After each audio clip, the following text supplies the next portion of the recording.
అందరికీ శుభోదయం అండి. బాగున్నారా? వర్షాలు పడుతున్నాయి.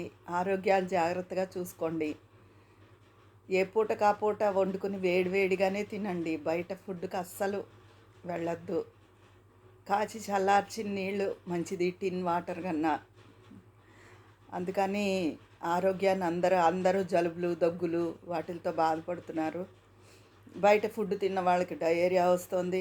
అందుకని ఆరోగ్యం ఈ సీజన్ మంచిది కాదు అసలు. ఆరోగ్యాన్ని అందరూ జాగ్రత్తగా చూసుకోండి. తర్వాత ఈరోజు గురువారం దక్షిణామూర్తికి స్తోత్రం ఉంటుంది. దక్షిణామూర్తి స్తోత్రం చదువుకుంటే ఎవరే సంకల్పంతో చదివితే వాళ్ళకి ఆ కోరిక నెరవేరుతుందండి తప్పకుండాను. విద్యార్థులకి విద్య, ధనార్థులకి ధనం, వివాహం కావాల్సిన వాళ్ళకి వివాహం, ఏదైనా సరే ఆరోగ్యం, వీటన్నిటికీ కూడా చాలా మంచిది దక్షిణామూర్తి స్తోత్రం.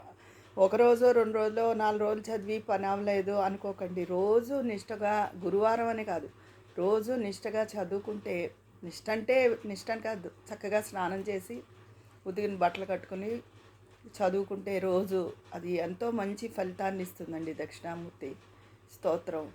ఆరోగ్యం ఎంతో బాగుంటుంది.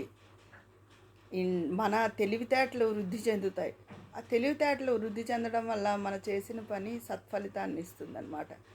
ఎప్పుడు దక్షిణామూర్తిని, అమ్మ సరస్వతీదేవిని ప్రార్థించుకోవాలి మన జ్ఞానం కోసం.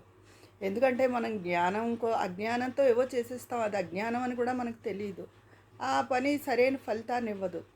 జ్ఞానం మనం చేసే పని జ్ఞానవంతంగా ఉంటే సత్ఫలితాన్ని ఇస్తే మనం సుఖ సంతోషాలతో ఉండగలుగుతాం జీవితంలో. అందుకని సరస్వతీదేవిని, దక్షిణామూర్తిని ఎప్పుడూ ప్రార్థించాలండి జ్ఞానం కోసం. జ్ఞానం ఉంటే అన్నీ ఉన్నట్లే లెక్క. ఉంటాను, మీ విజయ పన్నాల.